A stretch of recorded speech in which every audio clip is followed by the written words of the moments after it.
नमस्कार मेरे सारे प्यारे दोस्तों, सारे स्टूडेंट्स को। आज हमारी जो इतिहास की क्लास है, आज हमारी क्लास रहेगी मध्यकालीन भारत में दिल्ली सल्तनत के ऊपर। देखिए बच्चों, दिल्ली सल्तनत जो थी बेसिकली क्या थी, ये इस्लामिक इन्वेडर्स जैसे कह सकते हैं कि इस्लामिक शासकों के द्वारा दिल्ली को केंद्र मानकर, दिल्ली को सेंटर मानकर इंडिया में अपने साम्राज्य को बढ़ाने के लिए जो भी उन्होंने काम किए, अपना साम्राज्य का विस्तार किया, उसे ही हमने दिल्ली सल्तनत का नाम दिया है। ठीक है, तो दिल्ली सल्तनत के बारे में हम जरा गौर से पढ़ लेते हैं क्या था दिल्ली सल्तनत के अंदर। देखिए, दिल्ली सल्तनत की शुरुआत कैसे हुई, कब तक दिल्ली सल्तनत चली, ये हमारा एक इंपॉर्टेंट क्वेश्चन यहाँ से बनता है। दिल्ली सल्तनत की शुरुआत बच्चों हुई 1206 ईस्वी में। 1206 ईस्वी में कैसे हुई? क्योंकि जो मोहम्मद गजनी था, हमने सॉरी मोहम्मद गौरी था, पिछले लेक्चर में पढ़ा था कि मोहम्मद गौरी के बेसिकली क्या थे, 4 गुलाम हुआ करते थे, जिनमें से एक का नाम था कुतुबुद्दीन ऐबक, दूसरे का नाम क्या था, यल्दोज, तीसरे का नाम क्या था, कुबाचा, और फोर्थ चौथे का नाम था बख्तियार खिलजी। मोहम्मद गौरी ने मरने से पहले क्या किया, अपने साम्राज्य को, जितना भी उसने साम्राज्य अपना बनाया था, उसको अपने गुलामों में इक्वली डिवाइड कर दिया था। उसने इंडिया का जो पार्ट है वो कुतुबुद्दीन ऐबक को, अपना जो उसका फेवरेट गुलाम था, उसका सेनापति था कुतुबुद्दीन ऐबक, उसको उसने इंडिया का साम्राज्य, ये कहें कि दिल्ली का साम्राज्य उसको दे दिया था। तो जब कुतुबुद्दीन ऐबक ने दिल्ली पर जब अपना शासन करना शुरू किया था, वो साल था 1206। या फिर ये कह सकते हैं कि मोहम्मद गोरी भी इसी साल मरा था, तो इसी साल के बाद ही कुतुबुद्दीन ऐबक ने भारत पर, अपना दिल्ली सल्तनत पर राज करना शुरू किया था। 1206 वो ईस्वी थी, वो सन था। उसके बाद ये दिल्ली सल्तनत चली कब तक? ये चली बेटा 1526 तक। 1206 से शुरू होकर 1526 तक दिल्ली सल्तनत में सारी डायनेस्टी, जो जितने भी वंश थे, वो आकर उन्होंने शासन किया। अभी 1526 का क्या फंडा है भाई? 1526 क्या था बच्चों? 1526 जब ये वो साल था जिसमें बाबर आया था, बाबर ने आकर दिल्ली सल्तनत को मिटा दिया था और इंडिया में मुगलिया शासन की स्थापना कर दी थी, मुगलिया शासन को स्थापित कर दिया था। इसलिए हम दिल्ली सल्तनत 1206 से लेकर 1526 तक पढ़ते हैं। लगभग लगभग 320 साल तक पढ़ी जाती है क्या? दिल्ली सल्तनत। 320 साल के आसपास का है कार्यकाल दिल्ली सल्तनत के अंदर। बहुत सारे वंश आए, बहुत सारे वंश गए। अच्छा, अब एक इंपॉर्टेंट क्वेश्चन ये बनता है कि बच्चे क्वेश्चन पूछ लेते हैं, दिल्ली सल्तनत में कितने वंश आए थे और उनको याद करने का तरीका क्या है? चलिए, उसको याद करने का एक छोटा सिंपल सा तरीका हम जरा थोड़ा सा कोशिश करते हैं। लेकिन जैसा कि आप लोगों को पता है कि आजकल का माहौल क्या चल रहा है, भारत देश या फिर ये कहेंगे पूरी दुनिया में कोरोना जो है महामारी की तरह फैल रही है। तो इससे पहले, जो लॉकडाउन से पहले का जो समय था, सब लोग कहते थे कि काफी खुशियां थी, सब लोग यहाँ वहाँ घूम सकते थे, लेकिन लॉकडाउन आने के बाद सब लोग घर में ही बैठे हैं। तो याद करते हैं ना कि हम वो खुशियों भरे पल थे हमारे।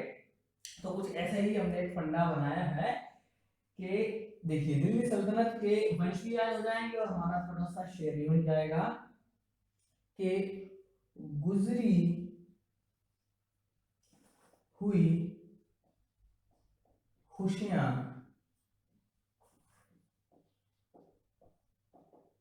तो शायद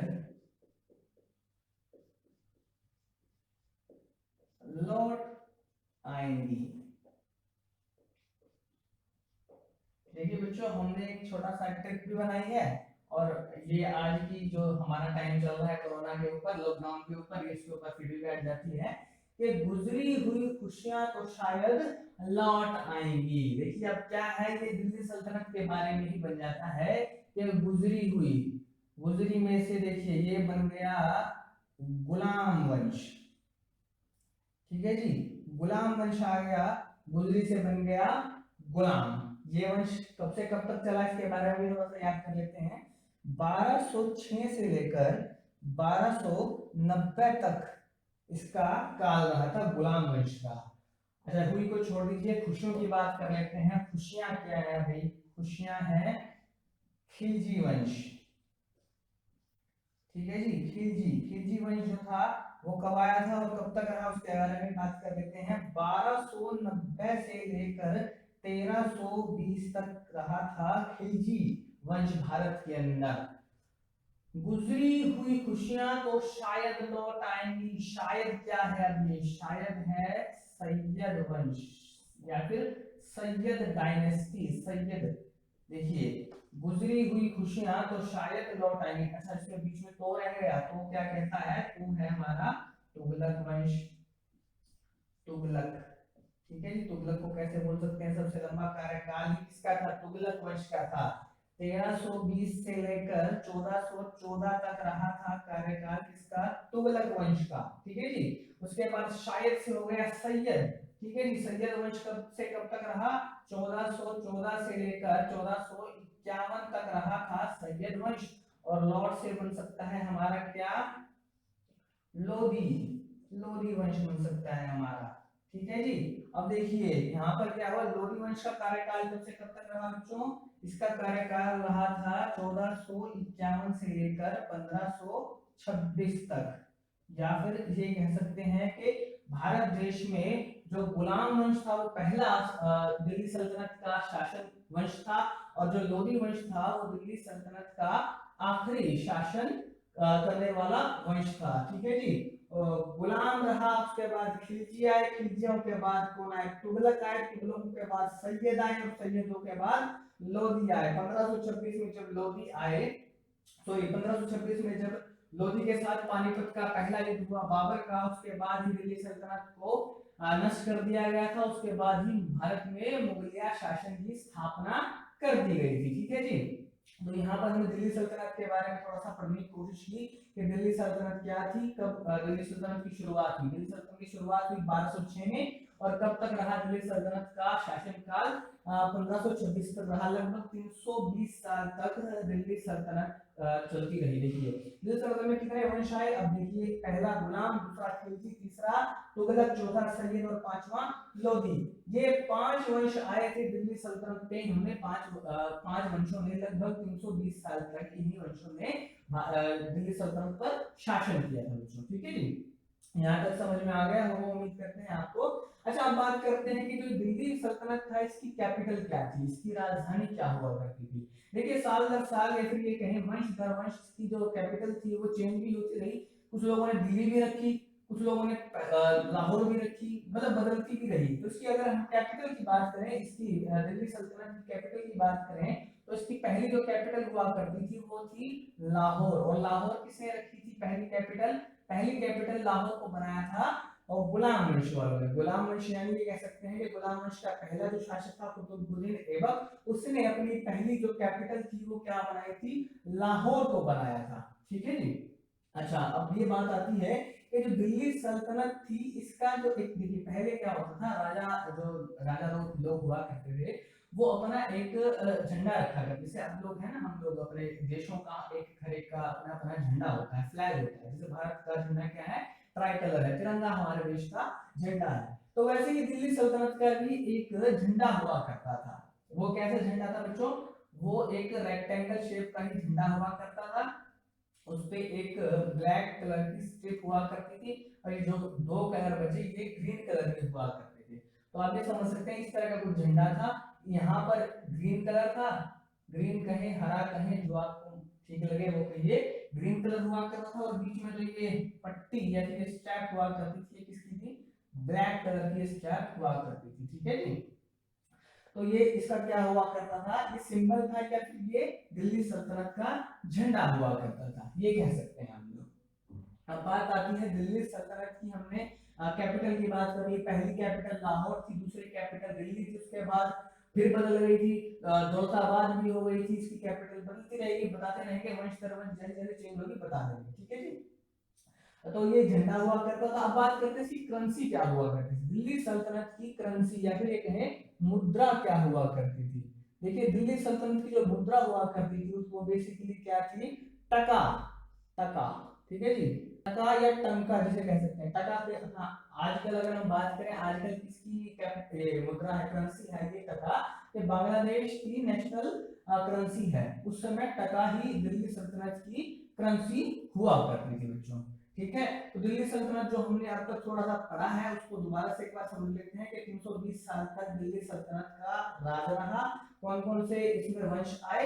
गुलाम, खिलजी, तुगलक, सैयद और लोदी, ये सारे के सारे वंश आए। इसकी पहली कैपिटल हुआ करती थी लाहौर, और इसका जो सिंबल हुआ करता था, झंडा हुआ करता था, वो कुछ इस तरह का था, रेक्टेंगल शेप का हुआ करता था। इसमें ब्लैक कलर की बीच में पट्टी हुआ करती थी और दोनों साइड ग्रीन कलर का कपड़ा लगा हुआ करता था। अगर इसकी मुद्रा की बात करूं तो मुद्रा क्या थी इसकी? टका हुआ करती थी दिल्ली सल्तनत। चलिए इसमें एक और क्वेश्चन बन जाता है कि जो दिल्ली सल्तनत था वो किस धर्म को माना करता था? देखिए इस्लाम धर्म को तो मानता था, पर इस्लाम धर्म भी उस समय दो हिस्सों में बटा हुआ था, शिया और सुन्नी। तो जो दिल्ली सल्तनत थी बेसिकली किस धर्म को फॉलो करती थी? वो बेटे सुन्नी धर्म को फॉलो किया करती थी। अगर मैं बात करूं दिल्ली सल्तनत के धर्म की, रिलीजन की बात करूं, तो वो किसको फॉलो करते थे? वो सारे के सारे सुन्नी सुन्नी इस्लाम, देखो सुन्नी मुसलमान थे सारे के सारे, जितने भी वंश आए दिल्ली सल्तनत के अंदर। तो चलिए अब हम दिल्ली सल्तनत में हमारा जो पहला डायनेस्टी है, पहला वंश है गुलाम वंश, उसके बारे में थोड़ा सा पढ़ लेते हैं। देखिए बात कब की है ये? बात जब की है जब मोहम्मद गोरी भारत से लौट गया था। जब भारत से लौटा वो, तब लौटते वक्त उसने क्या किया था? उसका एक गुलाम हुआ करता था, उसका एक फेवरेट गुलाम या कहें सेनापति हुआ करता था, जिसका नाम था कुतुबुद्दीन ऐबक। कुतुबुद्दीन ऐबक नाम का जो उसका गुलाम था, फेवरेट गुलाम, उसने क्या किया? भारत देश का हिस्सा, दिल्ली साम्राज्य या फिर कह सकते हैं भारत देश में जितना भी जीता हुआ उसका साम्राज्य था, उस सारा का सारा उसने कुतुबुद्दीन ऐबक को दे दिया था। तो एक उसका अगर मैं बात करूं, क्या नाम था उसका? कुतुबुद्दीन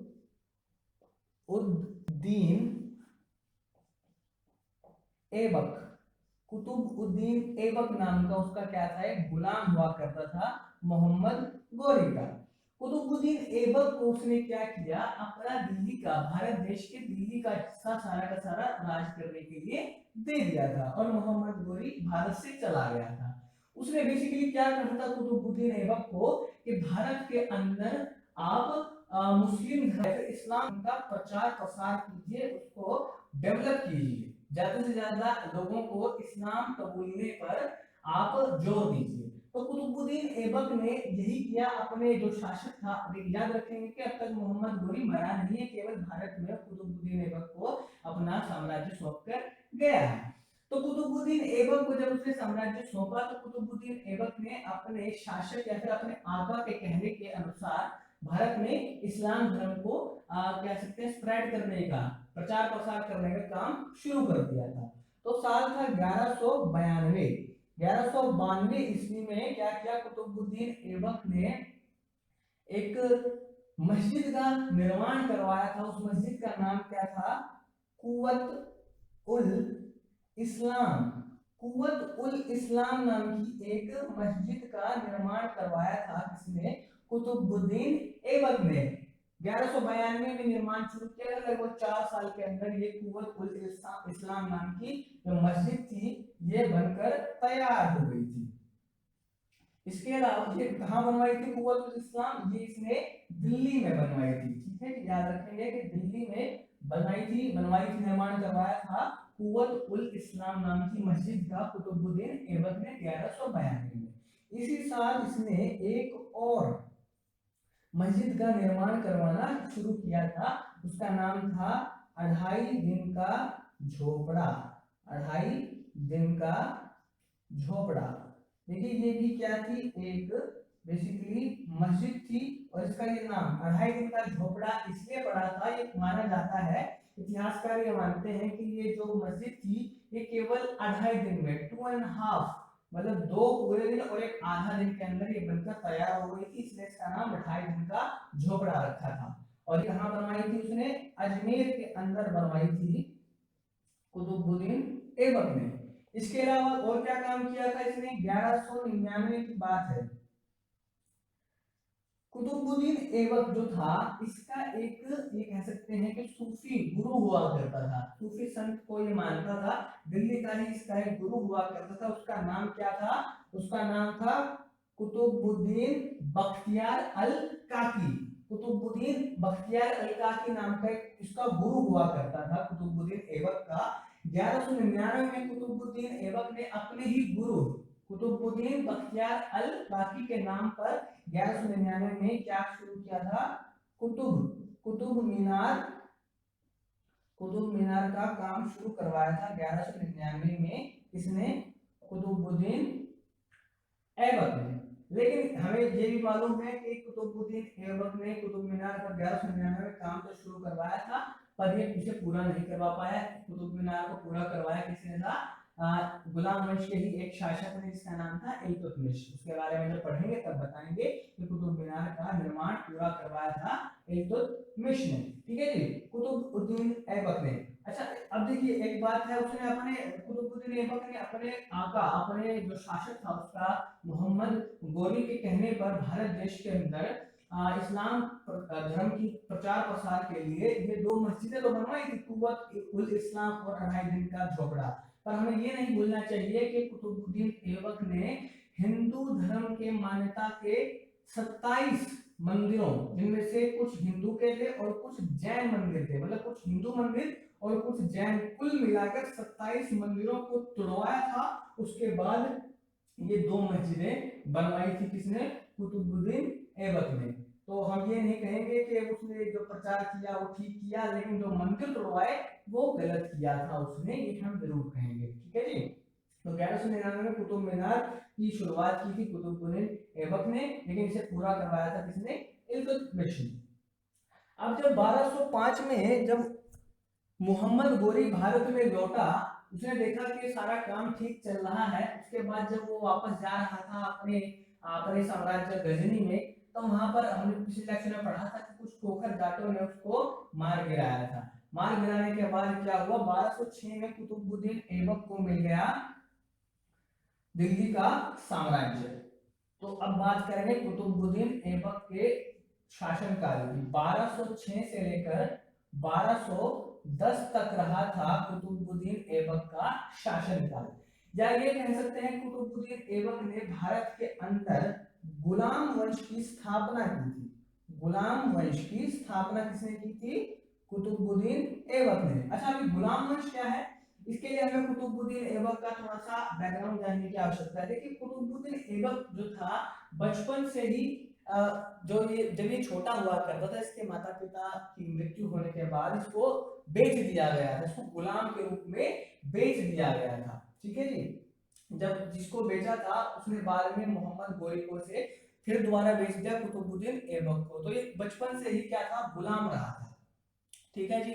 तो उसके साथ नाम के साथ ही गुलाम जो शब्द है, स्लेव जिसे कह सकते हैं, वो जुड़ा हुआ था। लेकिन इसकी जो हथियार चलाने की जो कला थी, या फिर ये कह सकते हैं कि इसका जो पढ़ा लिखा इसका दिमाग जो था वो काफी तेज हुआ करता था। इस बात से मोहम्मद गोरी काफी ज्यादा इंप्रेस था कि जो कुतुबुद्दीन ऐबक है उसका गुलाम काफी इंटेलिजेंट है, उसे हथियार चलाना भी आता है, उसे वाद विवाद वक्तव्य डिसीजन लेना भी आता है। इस बात से काफी खुश था कौन? इसका आका, इसका जो शासक था मोहम्मद गोरी। तो उसने क्या किया? कुतुबुद्दीन ऐबक को अपना सेनापति नियुक्त कर लिया था।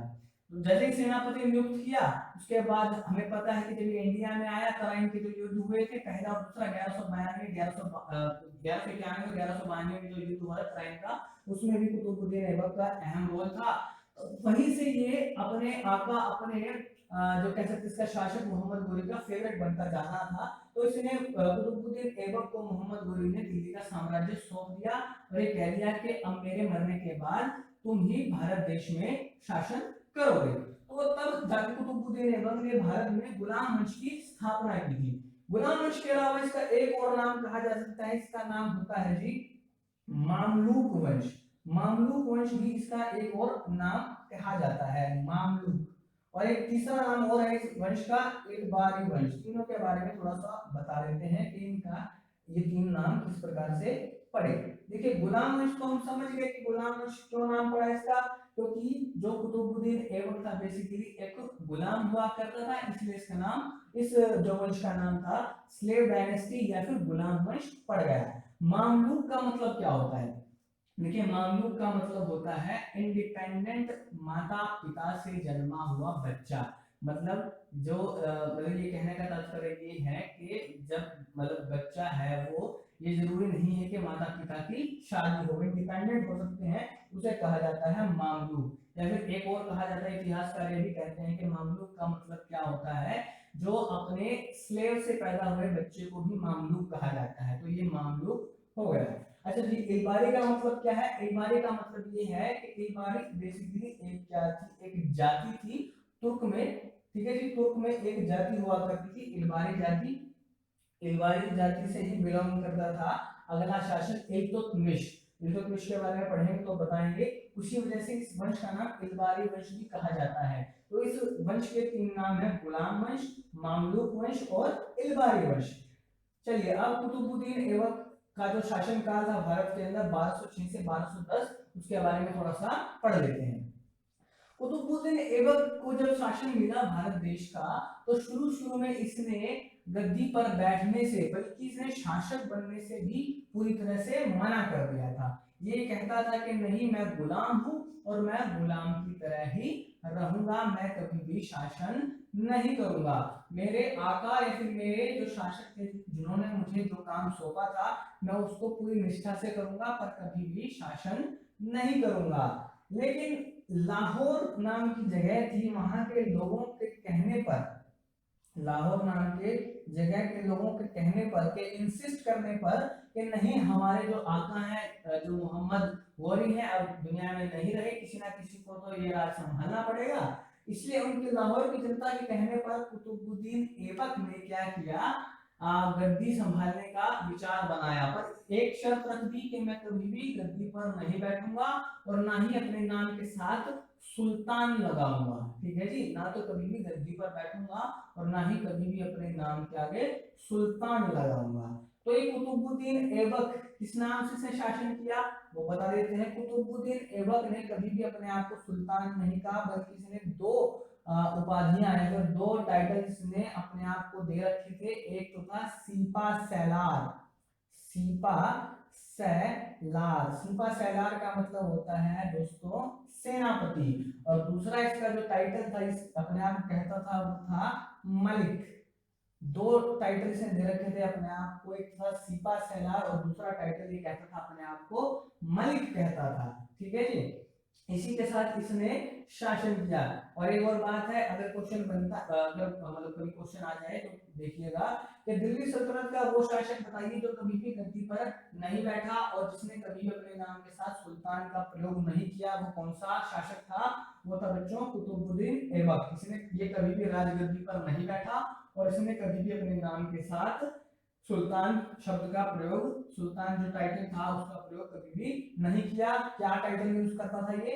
सीपा सैलार और मलिक नाम से ये टाइटल अपने आप को उसने दे रखे थे, इन्हीं टाइटल से अपने आप को पुकारना पसंद करता था ये। ठीक है जी। अच्छा, लाहौर की जनता के इंसिस्ट करने पर कुतुबुद्दीन ऐबक ने क्या किया, साम्राज्य संभालने की, मतलब सीपा सैलार सेनापति के रूप में ही साम्राज्य संभालने का इसने सोचा कि मैं सेनापति के रूप में ही अपना साम्राज्य संभालूंगा दिल्ली सल्तनत का। तो लाहौर की जनता ने इसे इंसिस्ट किया था, तो कुतुबुद्दीन ऐबक का भी लाहौर की जनता के प्रति कुछ फर्ज बनता था। ठीक है, तो इसने क्या किया, लाहौर की जनता में इसने लाखों का दान किया था, मतलब बहुत सारा दान इसने किया, ये कहा जाता है लाखों का दान किया था। तो लाहौर की जनता ने ही कुतुबुद्दीन ऐबक को एक टाइटल दिया था जिसका नाम था लाख बख्श। ठीक है जी, क्या क्या टाइटल दिया था? लाख बख्श नाम का एक टाइटल दिया था। क्यों दिया था? क्योंकि इसने लाखों का दान किया था, इसलिए लाख बख्श नाम का टाइटल लाहौर के लोगों ने कुतुबुद्दीन ऐबक को खुश होकर दिया था।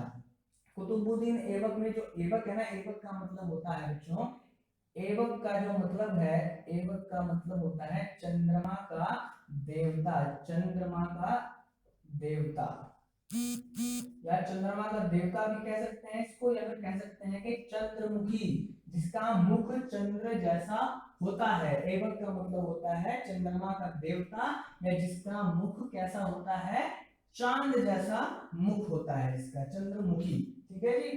तो हमने पढ़ लिया कुतुबुद्दीन ऐबक किस टाइटल से पुकारना पसंद, अपने आप को बुलवाना पसंद करता था, सिपा सलार या मलिक। लाहौर की जनता ने इसे टाइटल दिया था लाख बख्श। ठीक है जी। अब बात करते हैं कुतुबुद्दीन ऐबक ने और क्या क्या काम किए थे।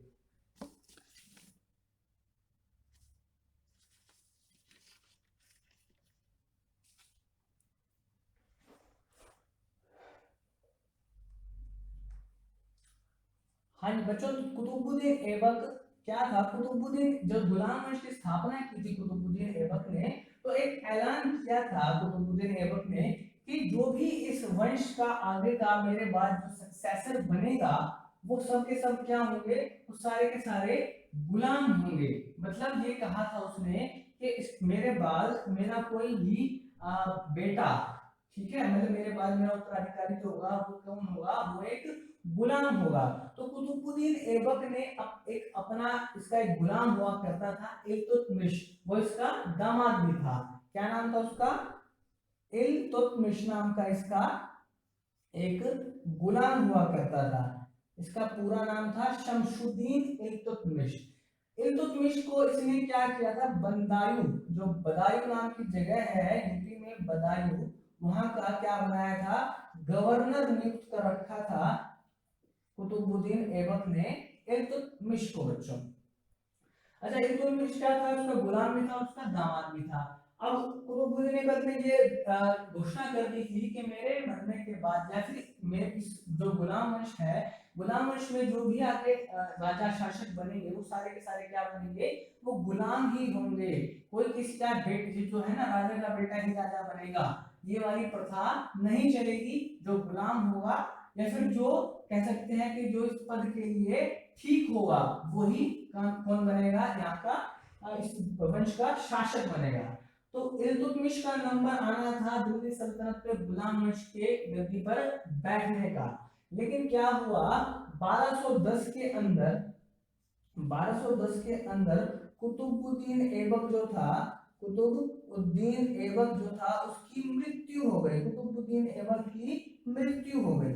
और कैसे मृत्यु हुई वो भी थोड़ा सा इंटरेस्टिंग है। मृत्यु कैसे हुई, एक खेल हुआ करता था बच्चों जिसका नाम था चौगान। चौगान नाम का एक खेल था जिसे आजकल हम क्या बोलते हैं, पोलो बोलते हैं। इंग्लिश में एक खेल होता है ना पोलो, वो बोलते हैं। पोलो क्या होता है, बेसिकली घोड़े पर बैठकर हम लोग हॉकी खेलते हैं, एक लंबी सी स्टिक लेकर बॉल के साथ खेलते हैं, पोलो कहते हैं। उस जमाने में उसको चौगान कहा जाता था। चौगान खेल रहा था कुतुबुद्दीन ऐबक, और चौगान खेलते खेलते घोड़े से ही गिरकर मृत्यु हो गई थी किसकी, कुतुबुद्दीन ऐबक की। तब इसकी मृत्यु हो गई 1210 ईस्वी में। तो इसके मरने के बाद ये बात आई कि गुलाम जो शासक, जो गुलाम वंश है उसका शासक कौन बनेगा। नंबर किसका था, इल्तुतमिश का था, लेकिन बन गया कौन, कुतुबुद्दीन ऐबक का बेटा जिसका नाम था आराम शाह। आराम शाह या फिर आराम बख्श, एक ही व्यक्ति है ये दोनों के दोनों, आराम शाह या फिर आराम बख्श। ये गद्दी पर बैठ गया गुलाम वंश की। इस बात से परेशान कौन हो गया, इल्तुतमिश। इल्तुतमिश का ये मानना था कि अगर ये गुलाम वंश जिसका नाम रखा है, स्लेव डायनेस्टी इसे कहा जाता है, तो एक स्लेव ही राजा बनेगा, राजा का बेटा राजा नहीं बनेगा। लेकिन ऐसा नहीं हुआ। क्या हुआ, आराम बख्श जो था वो गद्दी पर बैठ गया था। तो आराम बख्श का भी कार्यकाल ज्यादा नहीं था, लगभग 7-8 महीने ही ये बैठ पाया दिल्ली सल्तनत की गद्दी पर। तो गुलाम वंश का जो अगला शासक बना कुतुबुद्दीन ऐबक के मरने के बाद, वो कौन बना, आराम शाह या आराम बख्श। आराम शाह या आराम बख्श कह सकते हैं इसको। और इसका जो कार्यकाल था लगभग 1210 से 1211 कह सकते हैं, 7-8 महीने का ही इसका कार्यकाल रहा। देखिए क्या था, आराम बख्श और आराम शाह जो था, इल्तुतमिश ने इससे पूछा कि जो गुलाम वंश है, गुलाम वंश पे तो बैठने का हक केवल एक गुलाम का होना चाहिए। आप ना तो गुलाम है, क्योंकि आप तो क्या है, सेनापति के बेटे हैं, तो आप गद्दी पर कैसे बैठ गए? तो आराम बख्श ने शायद कहा उसको इल्तुतमिश को कि गद्दी खाली थी और मैं बैठ गया। तो इल्तुतमिश ने उसे एक बात कही कि एक कब्र खुदी हुई है, जाओ उसमें लेट जाओ। तो आराम शाह और इल्तुतमिश के बीच में एक युद्ध हुआ, जूड़ का युद्ध नाम दिया गया है उसको, जूड़ का युद्ध। और ये कब हुआ था? 1211 में। 1211 में हुआ था जूड़ का युद्ध। किस किस के बीच में हुआ था? आराम शाह या फिर आराम बख्श, कुछ भी कह लीजिए नाम, और इल्तुतमिश के बीच में। इल्तुतमिश के बीच में हुआ था ये जूड़ का युद्ध। और इस युद्ध में इल्तुतमिश की जीत हुई थी। इल्तुतमिश ने आराम शाह को मार दिया था और इसे हरा दिया था। और कौन गद्दी पर बैठ गया इसके बाद? इल्तुतमिश गद्दी पर बैठ गया। इल्तुतमिश ने अब गुलाम वंश को आगे बढ़ाना शुरू किया। अच्छा, ये बात और वो बात आती है बच्चों कि ये कहा जाता है कि इल्तुतमिश को ही गुलाम वंश का वास्तविक संस्थापक या फिर दिल्ली सल्तनत का वास्तविक संस्थापक माना जाता है। ऐसा क्यों है बताना चाहूंगा, क्योंकि जो कुतुबुद्दीन ऐबक था उसने कभी भी अपने आप को राजा या फिर सुल्तान की उपाधि दी ही नहीं।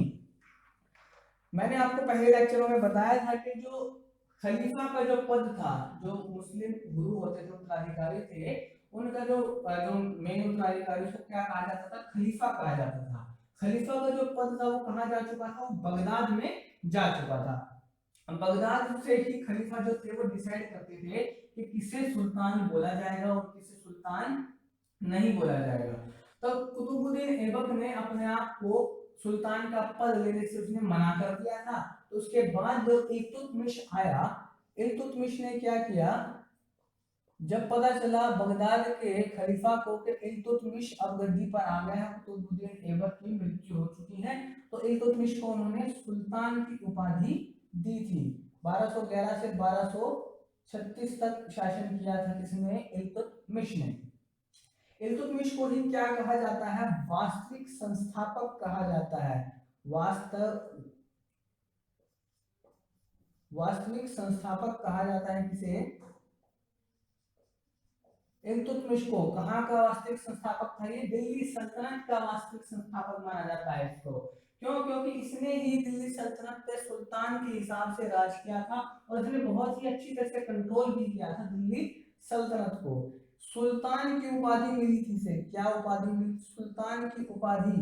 पहला सुल्तान। गुलाम वंश का ये कहें या दिल्ली सल्तनत का कहें, भारत का कहें, पहली सुल्तान की उपाधि किसे मिली थी? इल्तुतमिश को मिली थी। पहला सुल्तान इसे ही माना जाता है। और हाँ, एक और क्वेश्चन बन जाता है यहाँ पे कि भारत में पहला सुल्तान कौन था भारत देश का? तो पहला सुल्तान था बच्चों इल्तुतमिश। और ये पूछ रहे कि अंतिम सुल्तान कौन था भारत देश का? अंतिम सुल्तान किसे माना जाता है? इब्राहिम लोदी को माना जाता है। तो वास्तविक संस्थापक और सुल्तान ये माना गया था इल्तुतमिश। अच्छा, इल्तुतमिश के साथ ही ये जुड़ी हुई है बात कि ये इल्बारी वंश था, इल्बारी तुर्क था। ये कौन था? इल्बारी तुर्क था। इसी वजह से इस वंश को क्या कहा जाता है? इल्बारी वंश भी कहा जाता है। मैंने आपको नाम बताए थे तीन, कि तीन नाम थे इसके, गुलाम वंश, मामलूक वंश और इल्बारी वंश। जो तीसरा इल्बारी वंश था वो इसी की वजह से, इल्तुतमिश की वजह से ही कहा जाता है, क्योंकि तो ये इल्बारी तुर्क हुआ करता था, जिसकी जाति जो थी इल्बारी थी। ठीक है, इस वजह से इस वंश को इल्बारी वंश भी कहा जाता है। अच्छा, इल्तुतमिश ने क्या किया भारत देश के अंदर? इल्तुतमिश ने भारत में कई काम किए थे, क्योंकि इसने सुल्तान का पद अब इसने ग्रहण किया था, इसको मिला था, टाइटल मिल गया था, तो इसका फर्ज जो बनता था जनता के प्रति, तो इसने काफी काम भी किए थे जनता के लिए। इसने सबसे पहले क्या किया था? मुद्रा चलाई थी भारत देश के अंदर। मुद्रा का प्रचलन इसने जो किया था वो किया था, जो चांदी की मुद्रा थी, जो चांदी के सिक्के थे, उसको तो कहा जाता था टका। जो मैंने भी बताया था, दिल्ली सल्तनत की जो क्या थी मुद्रा थी, वो क्या थी? टका थी। टका या टंका, दो नाम दिए थे, टका या टंका, दो नामों से बुलाया जाता था चांदी के सिक्कों को। दूसरे चलवाए थे तांबे के सिक्के। तांबे के जो सिक्के थे, तांबे के सिक्के जो थे, उन्हें कहा जाता था बच्चों जीतल। जीतल, जैसे आजकल हम क्या बोलते हैं, रुपया पैसा बोलते हैं, तो वैसे ही क्या था, चांदी के सिक्कों को तो टका और तांबे के सिक्कों को क्या बोला जाता था, जीतल बोला जाता था। ठीक है जी। और इसने ही क्या किया था, अब हमें पता है कि 1229 में क्या हुआ था, कुतुब मीनार बनकर तैयार हो गई थी। तो इसने ही क्या किया था, दिल्ली को अपनी राजधानी बना लिया था, क्योंकि कुतुबुद्दीन ऐबक ने अपनी राजधानी लाहौर बनाई थी, लेकिन इल्तुतमिश ने ही उसे बदलकर क्या बना लिया था, दिल्ली। राजधानी किसे बनाया था इसने, अपनी दिल्ली को बनाया था, राजधानी बनाई थी अपनी दिल्ली। ठीक है। अच्छा, अब क्या हुआ था, इल्तुतमिश के शासन काल में एक मंगोल राजा हुआ करता था, बड़ा खतरनाक हुआ करता था, उसका नाम था चंगेज खान। क्या नाम था उसका, चंगेज खान नाम का एक मंगोल शासक हुआ करता था, चंगेज खान। इसके दो तीन नाम थे, चंगेज खान था, या फिर इसको गैंगीज खान भी बोला जाता था, और इसका तीसरा नाम एक और था इसका तैमुजीन। तीनों नामों से बुलाया जाता था, ऐसे तीन नाम थे इसके, चंगेज खान, गैंगीज खान या फिर तैमुजीन। ये तीनों के तीनों नाम किसके थे, चंगेज खान के थे। और कहाँ का शासक था ये, मंगोल का शासक था, मंगोलिया का शासक हुआ करता था चंगेज खान। बेसिकली क्या हुआ बच्चों की 1221 की बात है, 1221 में चंगेज खान का एक रियल ब्रदर हुआ करता था, जिसका नाम था जमुखा। चंगेज खान का एक भाई हुआ करता था, इसका क्या नाम था, इसका भाई का नाम था जमुखा। जमुखा नाम का इसका एक भाई हुआ करता था। उसी दौरान मंगोलिया के पास ही उज्बेकिस्तान नाम का एक देश था, उज्बेकिस्तान था। उज्बेक शासक हुआ करता था एक, जिसका नाम था, एक उज्बेक शासक हुआ करता था जिसका नाम था जलालुद्दीन, जलालुद्दीन मंगबर्नी। जलालुद्दीन मंगबर्नी नाम के एक शासक ने क्या किया, चंगेज खान के भाई जमुखा की हत्या कर दी। उज्बेक शासक था जलालुद्दीन मंगबर्नी, और जमुखा कौन था, चंगेज खान का भाई हुआ करता था। तो जलालुद्दीन मंगबर्नी ने जमुखा की हत्या कर दी। इस बात से कौन नाराज हो गया, चंगेज खान काफी नाराज हो गया, क्योंकि चंगेज खान की उस समय टूटी बोला करती थी, बड़ा खतरनाक था। मंगोल के आसपास का लोग ये कहते हैं कि एशिया का बहुत सारा हिस्सा चंगेज खान के अधीन हुआ करता, काफी खतरनाक था। तो 1221 की बात है, 1221 में जब जलालुद्दीन मंगबर्नी ने हत्या कर दी जमुखा की, तब उसको, जलालुद्दीन मंगबर्नी को यह पता था कि अब पूरे एशिया में तुझे बचाने वाला कोई नहीं है, तूने गुस्से में आकर हत्या तो कर दी जमुखा की, पर एक से गलती हो गई बहुत बड़ी। इसलिए क्या हुआ, जलालुद्दीन मंगबर्नी भागकर कहाँ आ गया, भारत देश में, इंडिया में आ गया। भारत में आने के बाद कई शासकों से उसने मदद मांगी, कई शासकों ने उसे खदेड़ भी दिया, लेकिन आखिर में उसने मदद मांगी, जलालुद्दीन मंगोली ने इल्तुतमिश से मदद मांगी। दिल्ली सल्तनत के राजा इल्तुतमिश से जलालुद्दीन मंगोली ने मदद मांगी कि मुझे चंगेज खान से बचा लो। जैसे ही पता चला चंगेज खान को कि मंगबर्नी ने इल्तुतमिश से मदद मांगी है, चंगेज खान ने इल्तुतमिश के पास एक मैसेज भेजा, एक संदेश भेजा कि कोई जरूरत नहीं है हमारे मसले में पड़ने की। ठीक है जी, बेगानी शादी में अब्दुल्ला दीवाना बनने की कोई जरूरत नहीं है, ये मैटर किसका है, ये मैटर मेरा और जलालुद्दीन मंगबर्नी का है, इल्तुतमिश तुम बीच में मत पड़ो। इल्तुतमिश ने भी दिमाग का प्रयोग किया, उसे पता था कि अगर मैं जलालुद्दीन मंगबर्नी की सहायता करने के लिए, मदद करने के लिए अगर चंगेज खान से पंगा ले लूंगा तो चंगेज खान मुझे छोड़ेगा नहीं, जिंदा नहीं छोड़ेगा। तो ऐसा ही कुछ किया इल्तुतमिश ने चंगेज खान का भेजा हुआ मैसेज था उसे मान लिया, और जलालुद्दीन मंगबर्नी की सहायता नहीं की। जलालुद्दीन मंगबर्नी को चंगेज खान ने मार दिया, और चंगेज खान भारत से उस समय तो लौट गया। 1221 की यह घटना थी, चंगेज खान को मारने के बाद वहां से लौट गया। इतिहासकार ये कहते हैं कि इल्तुतमिश ने थोड़ी समझदारी दिखाई वहां पर, वरना शायद गुलाम मुश्क नहीं भारत पे, बल्कि तुर्क शासन नहीं भारत पे मंगोल शासन हो जाता उसी वक्त, क्योंकि चंगेज खान को हराने वाला कोई पैदा नहीं हुआ था। अच्छा, चंगेज खान के साथ बच्चों एक बात और जुड़ी हुई है। चंगेज खान की मृत्यु लगभग 1227 के आसपास चंगेज खान की मृत्यु हो गई थी। पर इतिहासकार इसे असली डेट नहीं मानते, क्योंकि इतिहासकार ये कहते हैं कि पता नहीं चंगेज खान कब मरा, कहाँ मरा और कैसे मरा, उसे कहाँ दफनाया गया। ये बात मानी जाती है चंगेज खान के साथ कि चंगेज खान का एक विश्वसनीय सेनापति हुआ करता था। जब चंगेज खान को की मृत्यु हो गई, उसको दफनाने के लिए, उसको बरी करने के लिए जा रहे थे लोग, तो उसके सेनापति ने उसकी कब्र में चंगेज खान को दफनाने के बाद जब वहां से लौट रहे थे, तो सारे के सारे जो लोग थे उनको मार दिया था, सबको वहां पर जिंदा मार दिया था, सबकी हत्या कर दी थी, क्योंकि वो नहीं चाहता था कि चंगेज खान की कब्र के बारे में किसी को भी मालूम हो। ये बात चंगेज खान ने कहलवा रखी थी किसे, अपने सेनापति को, कि मेरी मृत्यु के बाद मेरे मकबरे का किसी को पता ना चले, वरना लोग मेरे मकबरे से मेरे जो डेड बॉडी है उसको निकाल कर उसका भी बहुत बुरा हश्र करेंगे। तो चंगेज खान के साथ ये बात जुड़ी हुई है कि उसके मकबरे का भी आज तक किसी को पता नहीं है कहाँ उसका मकबरा है, कब उसकी मृत्यु हुई थी। ठीक है जी। तो 1221 में ये घटना हुई, चंगेज खान का भारत में पहला अटैक हुआ था 1221 के अंदर। कब हुआ था, कैसे हुआ था? जलालुद्दीन मंगबरनी नाम का एक उज़्बेक शासक था, उसको मारने के लिए आया चंगेज खान भारत के अंदर, और इल्तुतमिश से मदद मांगी थी मंगबरनी ने, परंतु इल्तुतमिश ने मंगबरनी की मदद नहीं की। चंगेज खान ने मंगबरनी की हत्या की और वहां से लौट गया। अब क्या किया इल्तुतमिश ने? इल्तुतमिश ने उसके बाद भारत देश के अंदर बहुत सारे काम किए थे। जैसा कि उसका पहला काम क्या था, उसने एक प्रथा चलाई थी, या फिर ये कहें कि गुलामों का एक दल शुरू किया था। उसने क्या किया था बच्चों, इल्तुतमिश ने एक 40 गुलामों का एक दल बनाया था, 40 लोगों का एक ग्रुप बनाया था, जिसका नाम वो कहते थे उसको तुर्कान ए चहलगानी।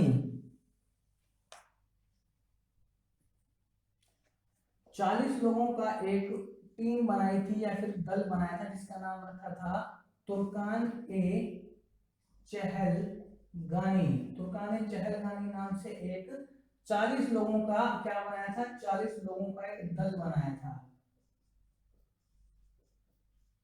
40 लोगों का एक दल था, जिसका नाम रखा था तुर्कान ए चहलगानी, या फिर इसका अगर हिंदी वर्जन में नाम कहें तो इसे दल चालीसा भी कहा जाता था।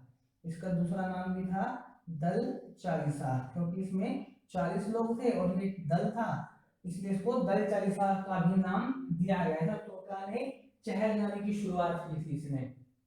इसके अलावा इसने एक और प्रथा शुरू की थी, उसका नाम था इक्तेदारी। इक्तेदारी प्रथा, इक्तेदारी प्रथा बेसिकली क्या था? इक्तेदारी प्रथा क्या थी बच्चों? जब भी कोई युद्ध लड़के इतना भी साम्राज्य लूट कर वापस लाया जाता था, भले कह सकते हैं कि मान लेते हैं कि दिल्ली ने आक्रमण करके किसी और जगह को अपने अधीन कर लिया, तो जो नई जगह अपने अधीन की है तो क्या करते थे, वहां के अपने सैनिकों को वो जगह बांट दी जाती थी। उसे बोला जाता था इक्तेदारी प्रथा। मतलब क्या था? जगह जो बांट दी जाती थी उसे कहा जाता था, जगह को इक्ता कहा जाता था, और उस इक्ते के अधिकारी को बोला जाता था इक्तेदार। उस सेनापति को, उस जगह के या फिर गवर्नर ये कह सकते हैं, सूबेदार को ही क्या कहा जाता था? इक्तेदार कहा जाता था। और उस इक्ते से जो टैक्स वसूला जाता था उसे बोला जाता था इक्तेदारी। इक्तेदार की ड्यूटी होती थी इक्तेदारी को वसूल करना, टैक्स को वसूल करना। ठीक है जी।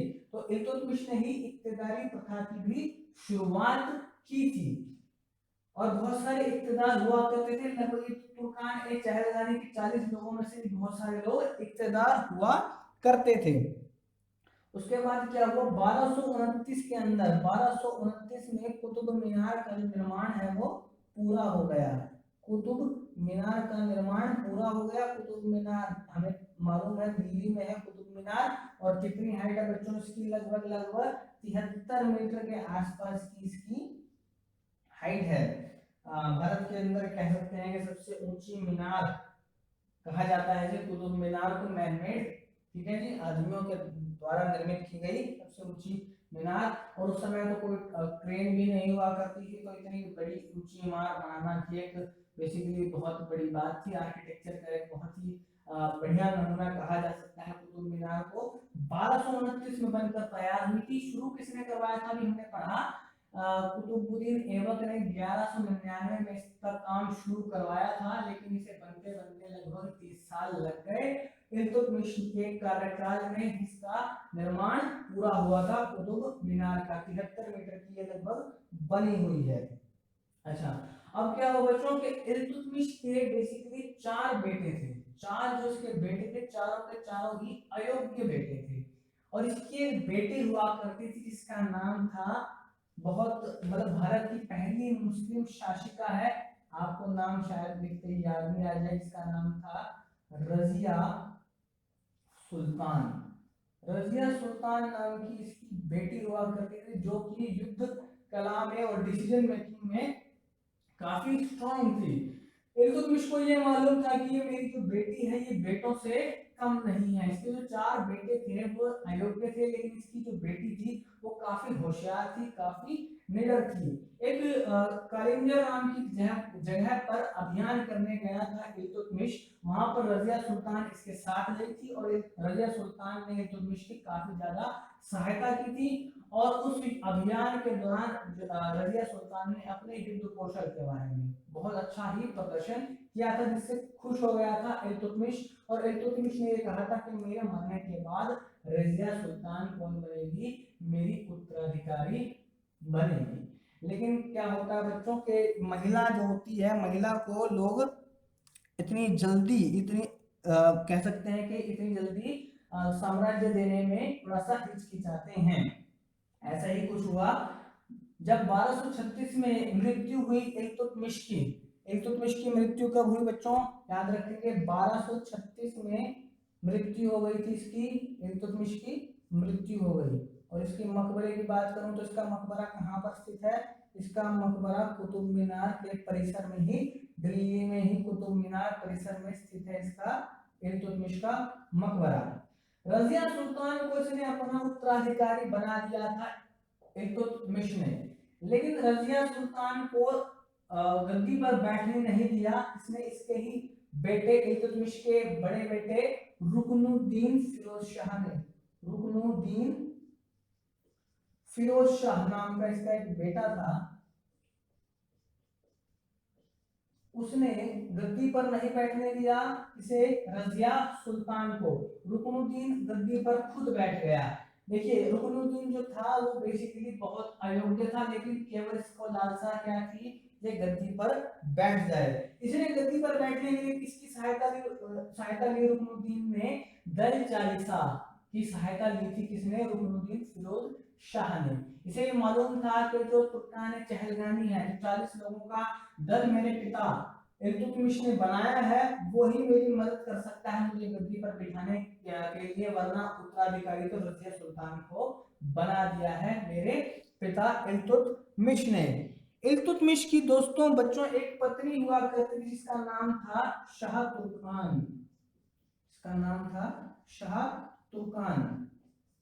शाह तुर्कान नाम की इसकी एक पत्नी हुआ करती थी इल्तुतमिश की।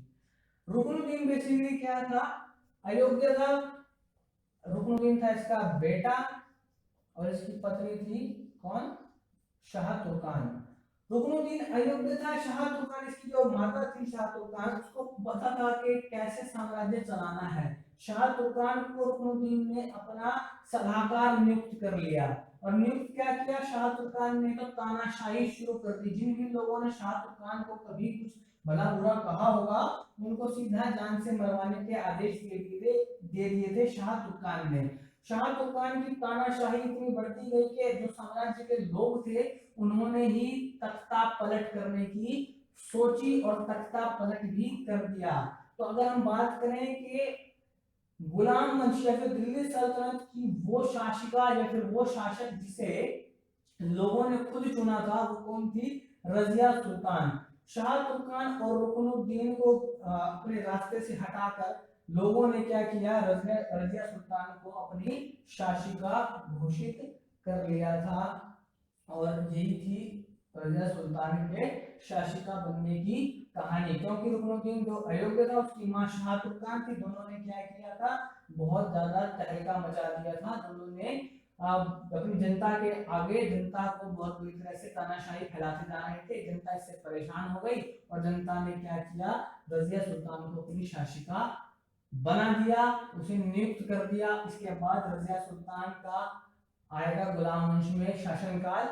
लेकिन आज के लिए दोस्तों इतना ही बहुत है, और मैं आपसे गुजारिश करूंगा कि हमारे चैनल शिक्षा सत्र को ज़्यादा से ज़्यादा लाइक कीजिए, शेयर कीजिए, सब्सक्राइब कीजिए, ताकि हमारा भी हौसला बना रहे और हम भी आपके लिए बढ़िया बढ़िया वीडियोस बना सकें। धन्यवाद, शुक्रिया। ओके बेटा।